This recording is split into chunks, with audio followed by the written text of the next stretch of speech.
nós vimos na meditação, né, de manhã, foi o conselho de Paulo aos Filipenses, o que nós podemos aprender para a nossa vida, para a nossa realidade de igreja hoje, com a lição da semana passada.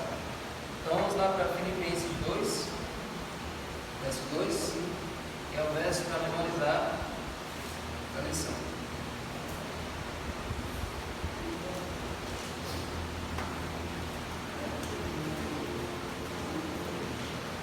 Lembrando que esse trimestre a lição é sobre Filipenses e Colossenses. Aí semana passada nós estudamos só sobre Filipenses, ficamos voltados só a Filipenses. Aí na próxima também vai ser Filipenses, e na outra também vai ser Filipenses. Aí só lá para a sétima semana também é Filipenses. Cadê Colossenses? Cadê Colossenses? Eu acho que o autor tem seu preferido aqui, peraí. Eu acho que vai ser lá para a oitava semana, lá para 14 de fevereiro, que a gente volta para Colossenses. Rapaz, todo que tem esse ódio todo para Colossenses, não. Enfim, então a semana passada tratou sobre unidade. Unidade na igreja e qual é a razão para a gente ser unido. Então vamos lá, Filipenses 2,2 diz assim: então completem a minha alegria, tendo o mesmo modo de pensar, tendo o mesmo amor e sendo unidos de alma e mente. Amém? Então nós estamos aí vendo que o livro de Filipenses, a carta de Colossenses, são duas cartas que Paulo mandou para duas igrejas, e ele começou a carta elogiando as igrejas, destacando os pontos fortes, destacando as qualidades que aquelas igrejas tinham, e agora vai começar a tratar dos assuntos mais delicados, o que é que a igreja estava necessitando, o que é que cada igreja de Filipos e de Colossos estava necessitando melhorar. E quando ele chega para a carta de Filipenses, quando ele chega no capítulo 2, ele começa falando sobre, exortando, admoestando, chamando a igreja para aumentar o seu amor fraternal. Ele começou a perceber que aquela igreja que ele fundou, uma igreja que ele amava, estava começando a se perder em várias discórdias, estava começando a ter muitas brigas, estava começando a ter muitas discussões. Então ele começou a perceber que era a hora dele começar a chamar a atenção nesse ponto. A igreja de Filipos precisava ser mais unida. E aí, do capítulo 2, do 1 até o 11, nós vamos ver durante essa semana, ele começou a tratar sobre isso, explicar por que a igreja deveria ser unida, em quem era que a igreja deveria se espelhar para ser unida, para aprender a ser unida, certo? Então, vamos ver o verso 3.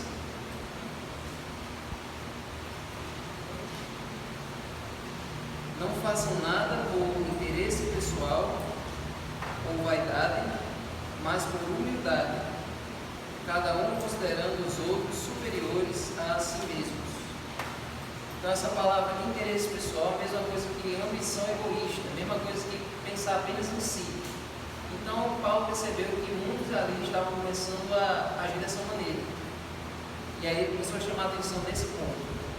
E através por meio desse egoísmo que eles estavam começando a desenvolver, por isso estava começando a haver discórdias, por isso estava cada um brigando uns com os outros.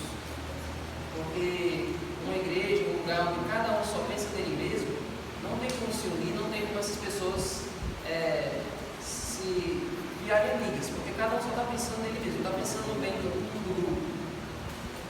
Então por isso que começaram a surgir essas discórdias, certo? E a arrogância, no verso 3, essa palavra vaidade aqui, não faça nada por interesse pessoal ou vaidade. Essa palavra vaidade pode também significar arrogância, orgulho ou uma visão exagerada de si mesmo. Quando a gente se acha mais do que a gente realmente é. Superior ao outro, né? Em que situações uma pessoa pode sentir, ter uma visão exagerada sobre ele mesmo?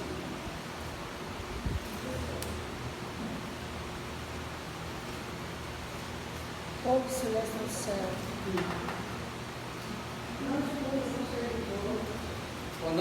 conselho dos outros, o que mais?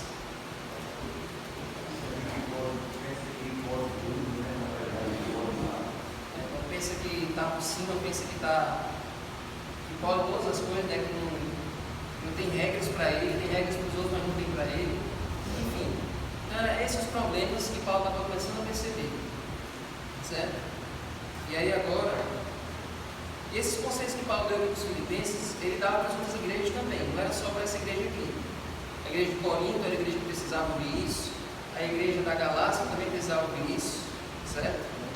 Vamos ver esse verso em Gálatas 5 e 6, para você ver que esse não era um problema apenas da igreja de Filipos, era um problema também das outras igrejas que Paulo tinha fundado. Gálatas 5 e 6, Paulo repete esse mesmo conceito aí do Filipenses. Gálatas 5 e 26.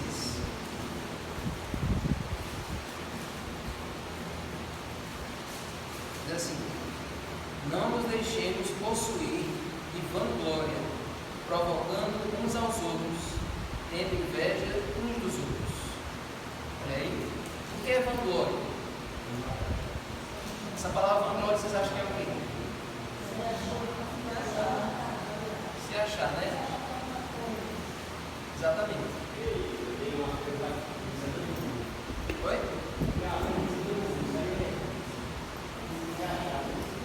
Desse jeito. Então, é isso que Paulo está dizendo. Não fique se achando, não fique se vangloriando, né? Contando vantagens, pessoas que adoram passar a vida toda contando vantagens, alegando coisas que elas fizeram. E também não nutre inveja uns dos outros. Certo?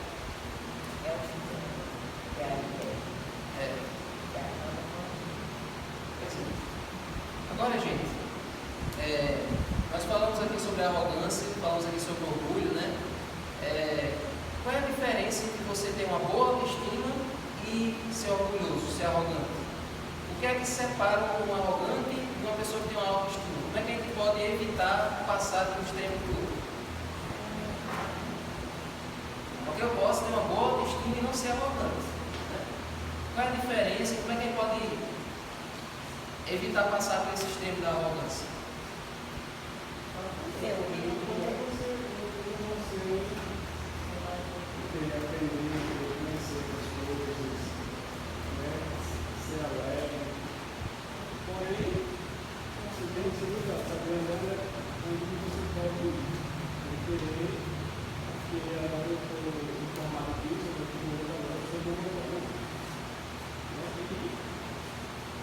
Evitar que seja assim uma pessoa que você primeiro para si. Eu preciso ser reconhecido, eu preciso que as pessoas entendam que eu sou assim. Não é assim. Eu sei que eu sou capaz. Já uma coisa quando você estiver no início, você fala para todo mundo que você não serve, você fala, eu sou isso, aquilo. Autoestima também, essa é uma coisa que eu consegue pegar de bem com a gente, porque autoestima também, auto é uma gente. Autoestima. Ou seja, uma pessoa que não tem uma boa autoestima, ele tem muita dificuldade de se relacionar com os outros. Ele não gosta de si mesmo, não vai gostar dos outros. Então a autoestima é compartilhada. Tem autoestima boa, muito bom, porque ele fica de bem consigo mesmo e assim ele consegue se relacionar melhor com os outros. É diferente da arrogância? Porque o arrogante, ele não se relaciona bem com ninguém. Uma pessoa arrogante, ela não tem relação com ninguém. Então por isso que a autoestima é a gente gostar da gente. E quando eu gosto de mim, aí eu consigo que o outro também goste. Alguém vai gostar, porque se eu gosto, alguém vai gostar também de mim, não todo mundo. Ninguém gosta de todo mundo, não gosta da gente. Então a arrogância afasta as pessoas da gente. Porque se você está desanimado, você está desanimado, está travado, ou até roubado no auditor, na sua vida. Aí você fica perto de alguém que tem autoestima, o que essa pessoa vai fazer? Vai animar você, vai encorajar você, vai incentivar para cima. Por quê? Porque ele está assim. O que tem autoestima está assim. Agora, se você está destruído, está desanimado, está batido, está derrubado, aí você vai para perto de uma pessoa que não tem autoestima, aí vamos dois chorar e morrer junto. A autoestima faz isso. A gente está vivendo. A gente tem defeito, a gente falha, a autoestima, a gente sabe que a palavra de Deus está falando, mas se a gente está desempatado, a gente tem sempre a palavra do povo. Concorda, professor?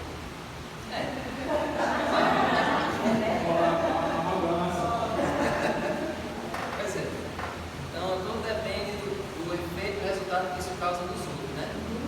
A autoestima faz você se sentir seguro consigo mesmo. Eu sou consciente das minhas qualidades, sou consciente do que eu sou bom e eu ajudo os outros também a se desenvolver, a melhorar. Agora, a arrogância não. A arrogância você se acha mais do que você realmente é e ajuda a diminuir os outros. Certo? Então, é isso. Eu já contei isso uma vez.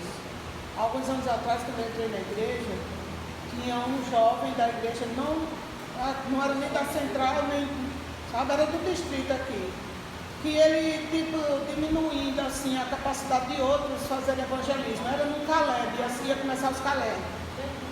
Aí ele contando que Caleb tal não deu certo, Caleb tal não deu certo também, porque ele não sabe fazer, não sei o quê. Aí ele disse, porque eu sei fazer evangelismo. Eu sei fazer evangelismo. Eu lembro muito bem que ele repetiu assim. Eu sei fazer evangelismo. Resultado, está fora da igreja. Faz alguns anos que essa pessoa se apostatou e ficou fora da igreja. Pois é, os que não sabem já aprenderam, né? Estão fazendo, estão aprendendo, estão aí lutando. E ele que sabia está fora da igreja. A queda é grande. Pois é. Então vamos voltar aqui para o conceito de Paulo. Ele sabendo desses problemas, sabendo dessas deficiências, né, desses vamos ficar assim, amigo da produção. Então, olha, sabendo desses problemas, Paulo agora vai apresentar uma série de receitas para que a igreja possa melhorar. Vamos ver o verso 1 de novo. Filipenses 2. E no domingo já tem essa lista, né, de remédios que Paulo deu. Vamos só passar por cima aqui para a gente relembrar. Já a gente iria detalhar. Então, portanto, se existe alguma exortação em Cristo, então esse é o primeiro remédio.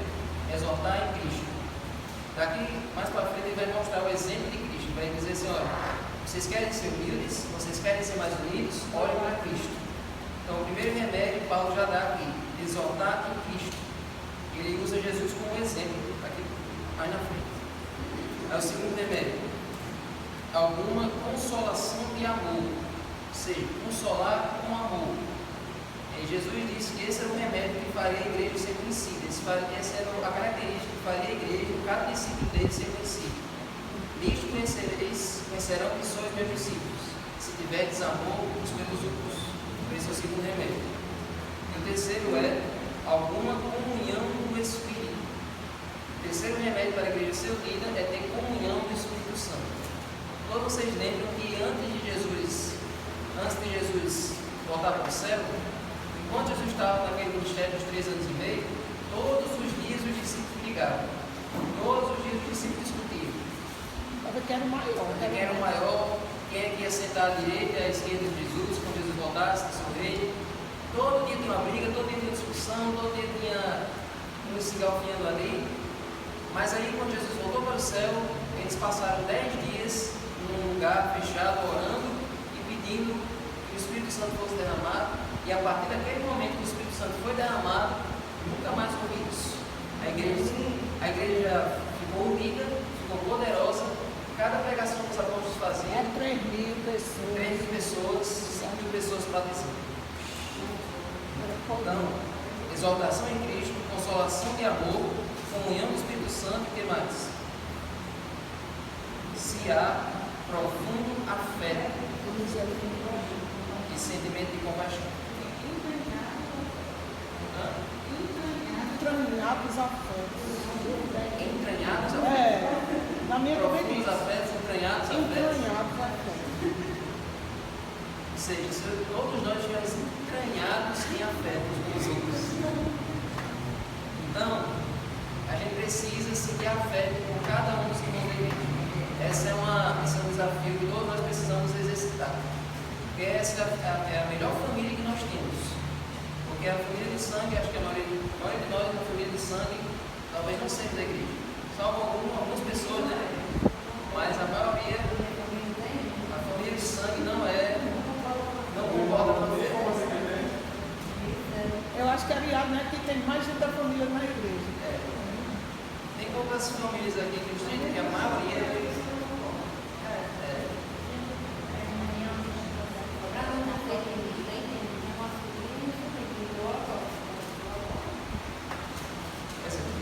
Então, é um consenso que todos nós aqui, nós precisamos muito da família da fé. Essa família aqui que compartilha da mesma fé, que acredita na mesma coisa, é com quem nós devemos nos agarrar.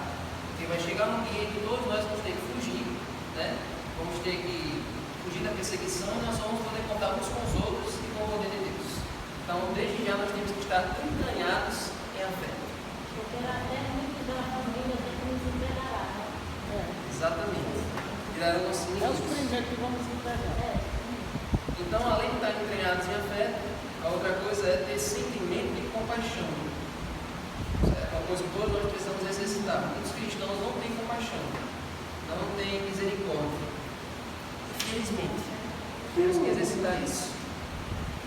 E por fim, verso 2: tendo o mesmo modo de pensar, tendo o mesmo amor e sendo unidos de alma e mente, todos pensando a mesma coisa, todos pensando da mesma maneira e indo todos para a mesma direção, certo? Agora, vamos agora ver aqui o verso 3, vocês vão me explicar um negócio aqui. Olha aí, o verso 3 diz assim: não façam nada por interesse pessoal ou vaidade, mas por humildade, cada um considerando os outros superiores a si mesmo. Essa frase aí, eu quero que você me explique. O que Paulo quis dizer com essa frase aí? Considerar os outros superiores a si mesmo. O que vocês acham que Paulo quer dizer?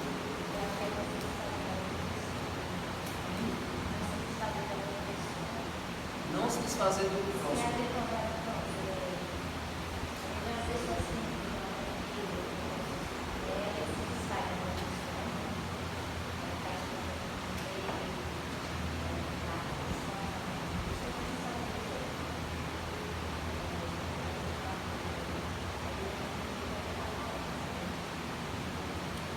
Os malucos estão concorrendo com a irmã Antônia, porque eles falam diz assim, né?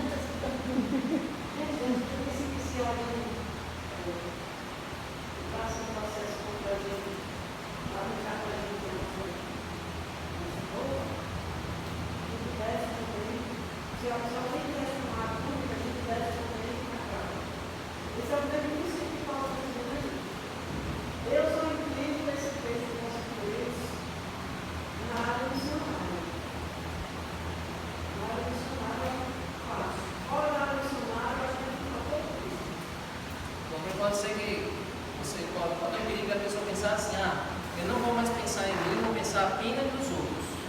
Qual é o perigo de pensar dessa maneira? Eu não vou mais fazer nada para mim, não vou mais pensar em mim, não vou mais pensar. Vou viver apenas em função dos outros.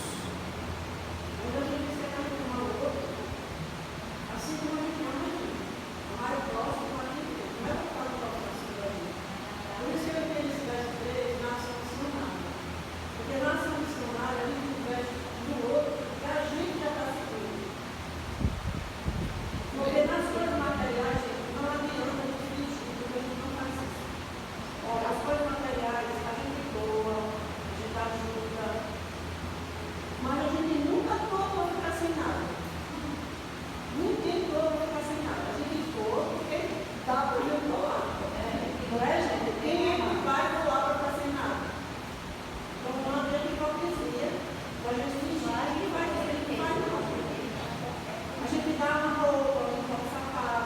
mais usando.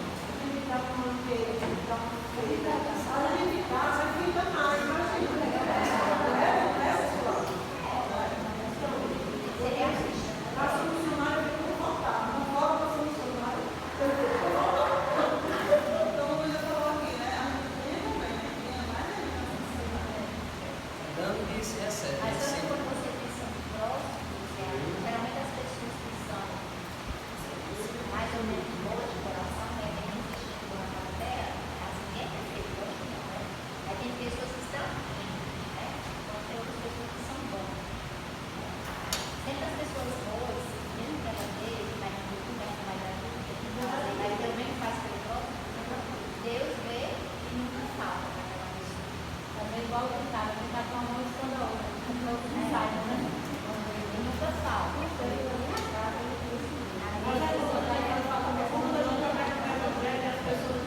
Vocês estão praticando o Evangelho. Porque não só pregando, não, vocês estão vivendo o Evangelho. Certo? Você é confortável com o seu filho.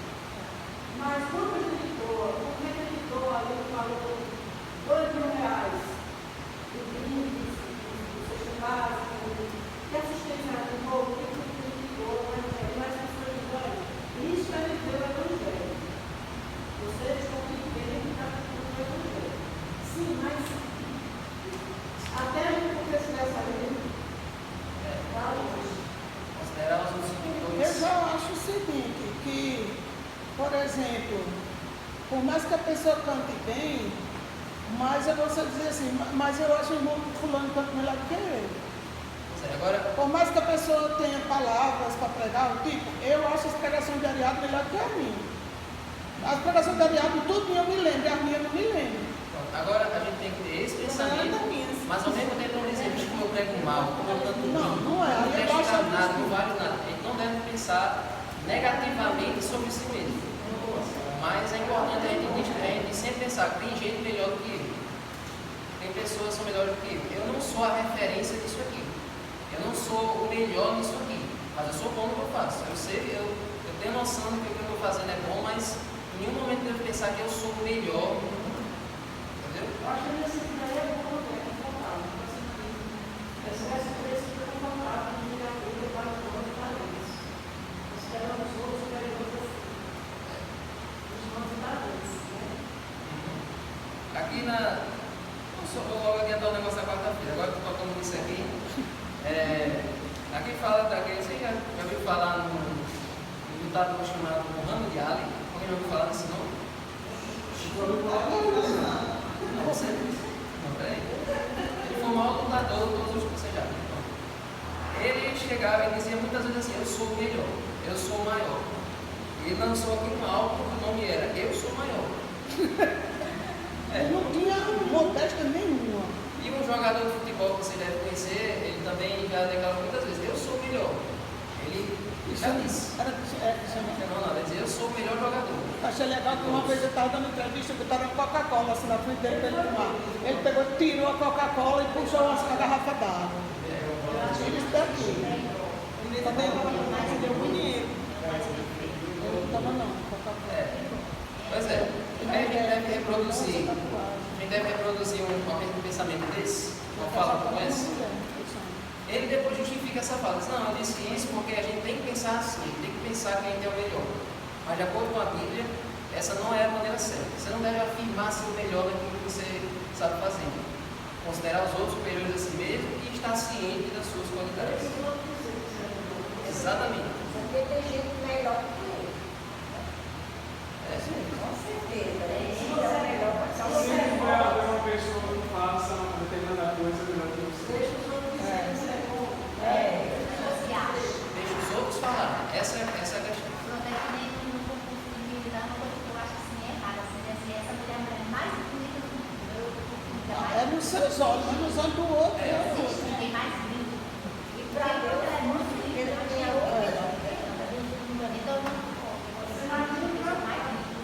Para aqueles jurados ali, ele é mais bonito, mas para as pessoas.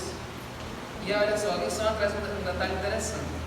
Muitas vezes em conversas estamos mais preocupados em preparar uma resposta do que em ouvir para entender outra pessoa. No numa discussão, a gente fica ali se armando, preparando um argumento para acabar com o outro, mas a gente não se prepara para ouvir, para entender o ponto de vista da outra pessoa. Por que nós temos tanta dificuldade em ouvir? Esse é o ser humano. Alguém do outro mesmo. E não aceita.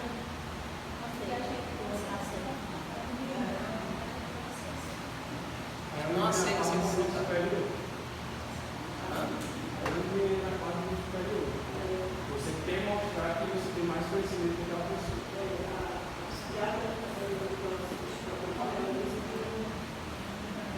A gente não precisa ser pessoas para voltar mais dele.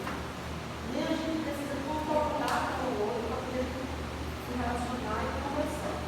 A gente pode conversar sem concordar. E se brigar. E se brigar. Ter a razão, por ele querer ter a razão, ou a gente soterra o outro, ou a gente devia ter. Porque a gente meio que ouve e a gente sabe é que é o certo. Não é assim que a gente age com as pessoas? Ela diz que é sábio quando a gente consegue dialogar discordando. Dialogar discordando. Eu não creio como você crê. Mas vamos lá. Me explica por que você crê assim. E aí eu vou me explicar por que eu creio assim. Isso aí é importantíssimo para os estudos bíblicos. Quem assiste os podcasts de Rodrigo Silva vê como é, porque aqueles caras que chamam Rodrigo Silva para falar, eles são montanos, cheios de tatuagem, cheios de brinco, piercing, os caras, sabe, não tem nenhum, mas eles respeitam Rodrigo Silva, porque quando eles falam contrário ao que ele diz, Rodrigo Silva vai com uma mansidão tão grande, respeitando os caras, que os caras Até uns pastores que atacam ele e ele Então nós temos que ter esse preparo aqui na igreja, que é o lugar de treinar isso, porque se a gente não aprender a falar de forma civilizada, quando a gente chegar no estudo bíblico e a pessoa apresentar o que ela acredita, e você é contrário ao que você acredita, aí você vai começar uma briga com a pessoa e vai afastar ela de Deus. Então a gente precisa saber explicar, saber entender o que a pessoa pensa e agir de forma cordial, de forma civilizada.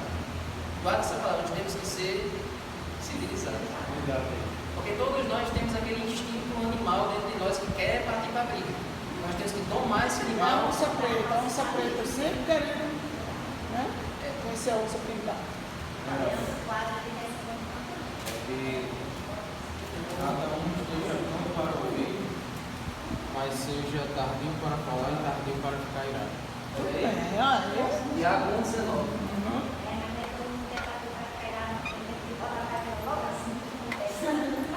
Mas todos nós temos que mudar. O cristão que fica na igreja durante muitos anos e não muda isso, tem alguma coisa muito errada.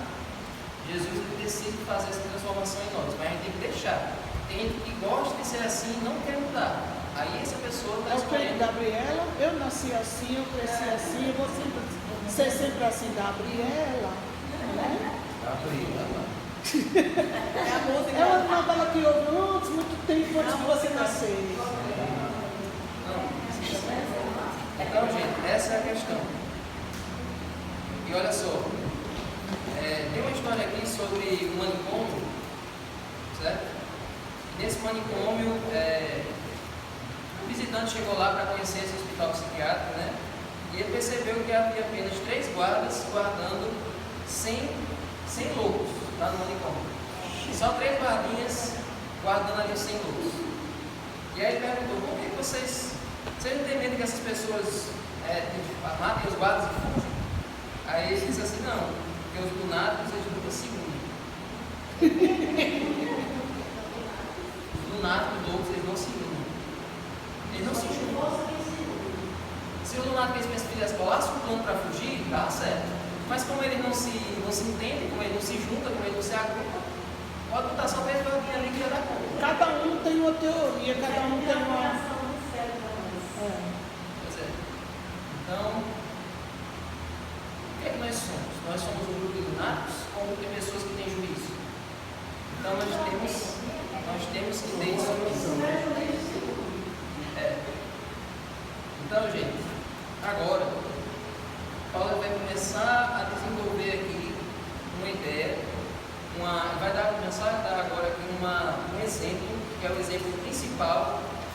nós sermos humildes, para nós sermos unidos, para nós pensarmos da mesma maneira. 2,5 agora. Filipenses 2,5.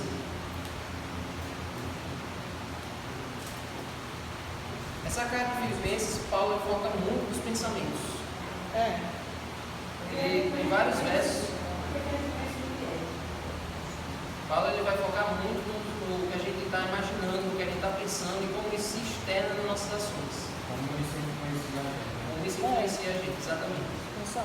Tudo que a gente deixa entrar pelos nossos olhos, pelos ouvidos, todo veículo de informação que a gente deixa entrar na nossa mente, vai sair de alguma maneira, seja nas suas palavras, seja nas suas atitudes. Certo? Vão alimentar os pensamentos, por sua vez, vão alimentar as ideias se transformarão em ações. Exatamente. Então, o que é que está influenciando a sua cabeça? O que é que mais influencia você no seu dia a dia?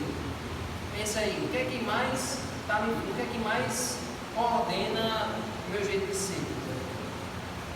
Então, olha só, Filipenses 2,5. Tenham entre vocês o mesmo modo de pensar de Cristo Jesus. O que é que mudaria na sua vida se você pensasse igual a Jesus?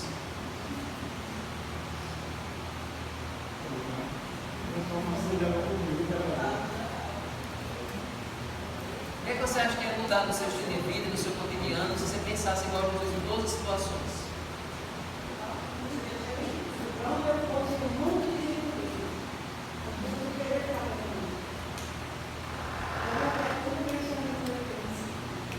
Por exemplo, tem uma frase assim que vocês têm que sempre lembrar. Toda vez que for tomar uma decisão, pense assim: em meu lugar, o que é que Jesus faria?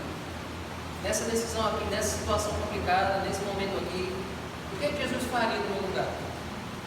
Então, se nós tivermos esse pensamento, o mesmo modo de pensar de Jesus, muita coisa vai se resolver. Melhor, tudo vai se resolver na igreja. Amém? Então, Filipenses 4,8 agora. Como eu disse que essa carta, Paulo foca muito nos pensamentos, vamos ler aí Filipenses 4,8.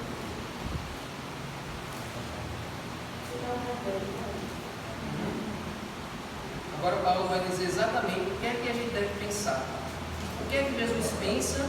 Quais são os pensamentos de Jesus que nós devemos ter na nossa cabeça?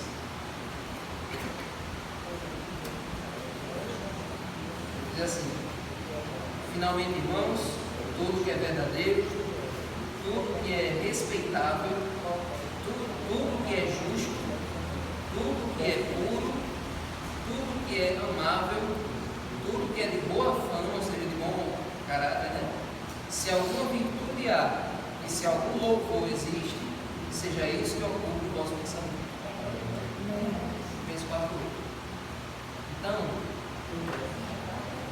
Então façam um exame na sua mente. O que é que você tem mais pensado durante o seu dia?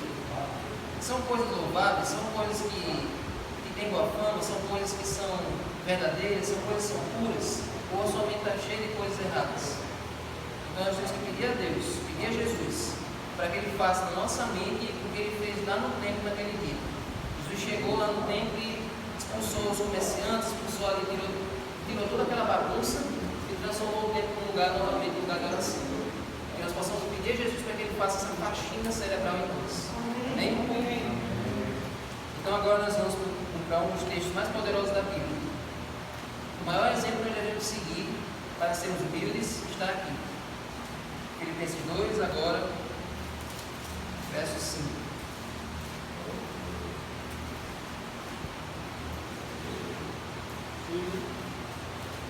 Verso 6.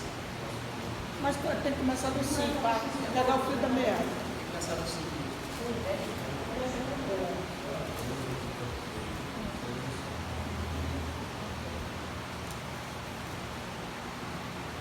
Ele diz assim: entre vós o mesmo modo de pensar de Cristo Jesus, que mesmo existindo na forma de Deus, não considerou ser igual a Deus algo que deveria ser retido a todo custo. Nas versões de vocês, ele não julgou com usurpação ser igual a Deus. Então, aqui vai começar uma lista, mas essa é a primeira coisa. Jesus, Filipenses 2,6. Então Jesus ele estava sendo Deus, ele não julgou isso como algo que ele deveria reter a todo custo. Quando ele viu o ser humano pecar, ele ficou, vixe, agora? Agora eu vou ter que me tornar ser humano, mas eu gosto tanto de ser Deus que eu não vou me arriscar. Jesus ele não pensou dessa maneira. Jesus ele não veio obrigado para esse mundo. Ele não veio porque, mandaram o mundo. Eu até disse para os que tem uma música que o pessoal canta muito, música evangélica, e ela dá a entender que é como se Deus tivesse mandado Jesus à força. Ele estava lá no céu com os anjos, no trono de glória. Mas meu pai me disse assim, filho querido, ele fala comigo, você vai ter que descer para a terra. Ou seja, Jesus estava lá de boa e Deus mandou ele descer, mas não quero ir não. Não foi assim. Jesus ele não foi obrigado. Ele se ofereceu. Ele se ofereceu, não, eu vou. Eu sou Deus, mas eu abro mão, certo? Para me tornar um ser humano. Então Jesus ele não julgou como o fato de ser Deus algo que ele deveria reter a todo custo, certo? E agora nós vamos ler o verso 7 e 8. Pelo contrário, ele se esvaziou. Por que esse fato de Jesus ter se esvaziado? Quando Jesus assumiu a natureza humana, quando Jesus se tornou homem, Jesus ele reduziu alguns dos seus atributos como Deus. Por exemplo, a onipresença.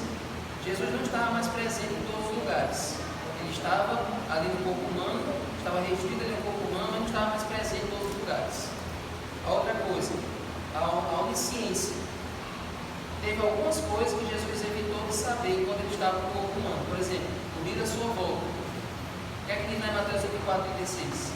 A respeito daquele dia e hora, ninguém sabe, nem os anjos do céu, nem o Filho, senão o Pai. Por que Jesus preferiu não saber? Por que Jesus fez isso? Porque os discípulos lhe perguntaram, mestre, quando é o dia que o Senhor vai voltar? Quando é que o dia que o Senhor vai vir? Então Jesus preferiu não deixar nenhuma data para que a gente estivesse preparado todos os dias.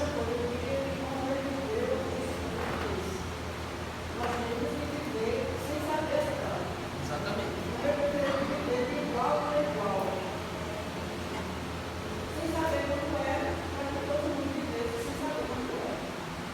Viu?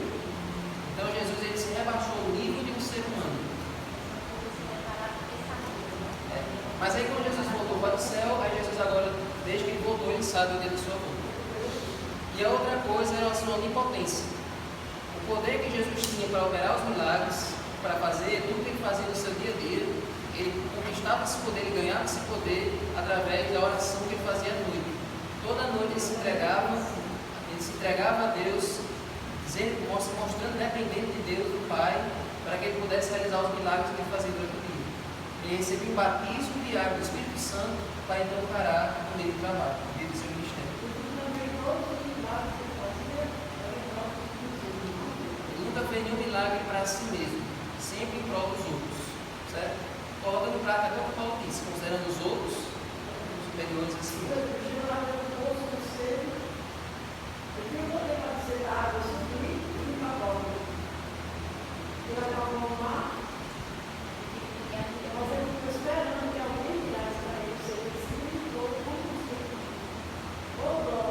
No deserto da tentação, ele poderia ter feito o que Satanás disse: transforma essas pedras em pães, mas ele abdicou disso. Jesus nunca ficou doente. Isso aqui é um detalhe que eu disse nos outros, vale a pena repetir. A doença é uma coisa que é fruto do pecado. Jesus ele foi afetado pelo pecado, mas ele não foi infectado pelo pecado. O que quer dizer isso? Jesus sentiu sono, Jesus sentiu fome, Jesus sentiu sede, cansaço, suor, ele se machucou, ele se feriu, dores, mas, ou seja, o pecado afetou ele fisicamente, mas nunca infectou ele, ou seja, ele nunca pecou em momento nenhum da sua vida. Vamos lá. Pelo contrário, ele se esvaziou, assumindo a forma de servo, tornando-se semelhante aos seres humanos. Ou seja, assumir a forma de servo é você se humilhar totalmente, porque se você é Deus, Todo-Poderoso, Criador do céu e da terra, Rei do universo, se você vira um ser humano, é uma humilhação já por si só. Ainda mais servo. Eles tornam um ser humano na forma de bebê. Ele não veio como sermão de adulto. Ele veio primeiro como feto, depois se tornou um bebê que não sabia de nada. Esse é o detalhe que é mais incrível em toda essa história. Humilhante. Porque ele, sendo Deus, ele se tornou um bebê que não sabia de nada. Ele teve que aprender tudo pouco a pouco com Maria e no contato com a natureza. Então, olha que coisa misteriosa, que coisa incrível a gente entrar na nossa cabeça. Como é que Deus viu um bebê que não sabe de nada? Então, assumindo a forma de servo, tornou-se semelhante aos seres humanos. E reconhecido em figura humana, ele se humilhou mais ainda, tornando-se obediente até a morte e morte de cruz. Então, eu já preguei aqui esse texto uma vez, já mostrei que Jesus ele vai descendo em escada. De Deus, ele vira homem, e de homem vai descendo até chegar, vira servo, até chegar à cruz. É uma escada, ele vai descendo cada vez mais. Então, gente, Porque a morte de cruz era pior, porque era expondo completamente a pessoa diante dos familiares e dos inimigos. a morte de cruz é a morte mais vergonhosa de todas. Então, essa escada que ele vai descendo para os graus mais humilhantes. Primeiro para o ser humano pobre, depois para a morte mais humilhante de todas. Agora, eu quero que você me diga uma coisa aqui. Vamos lá para Isaías 14.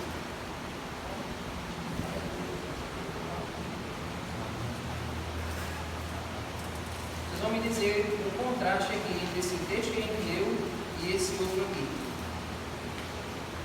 Isaías 14, 12 a 14. Vamos comparar aqui Jesus com outro personagem. Vocês vão me dizer aí qual é a diferença entre esses dois comportamentos. Olha aí. Isaías 14, 12 a 14. Diz assim: Veja como caíste do céu, ó estrela da manhã, filho da alva. Veja como você foi lançado por terra, você que debilitava as nações. Tu dizia no teu coração: eu subirei ao céu, exaltarei o meu trono acima das estrelas e me assentarei no monte da congregação nas extremidades do norte. Subirei acima das mais altas nuvens e serei semelhante ao Altíssimo. Quem é esse aqui que está dizendo isso? É Lúcifer, exatamente. Qual o contraste aí entre Jesus e Lúcifer? É um contraste bem óbvio. Jesus, ele era Deus. Jesus era Deus, ele foi diminuindo até chegar ao nível mais baixo. E Lúcifer já estava lá em cima e ele quis subir cada vez mais. Mas o que vai acontecer com Lúcifer? Verso 15. Mas você descerá ao mundo dos mortos, ao mais profundo do abismo. Aquele que quis crescer foi jogado lá para baixo. Ele é a criatura mais desprezível do universo. E o dele vai ser destruído. Amém? Amém. E Jesus, que estava lá no topo, que é o Deus, Rei do universo, ele se humilhou. E o que é que ele dá no final do texto que ele fez? Verso 9. A música que ela mais gosta.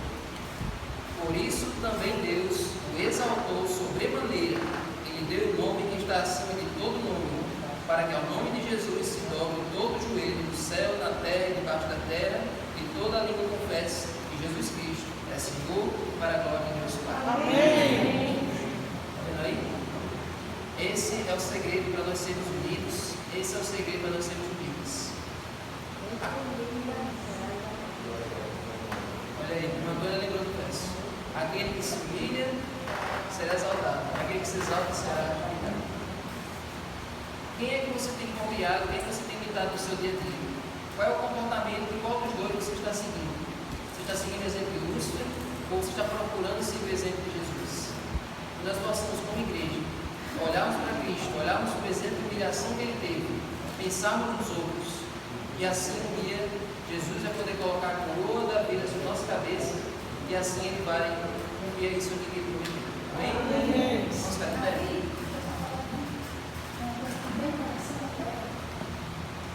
E a coisa do meu irmão, ela falou assim: fale menos de você, nada dos outros, de Jesus. Vem? Repita aí para o pessoal lembrar. Fale menos de você, nada dos outros, muito de Jesus. Amém. Menos de você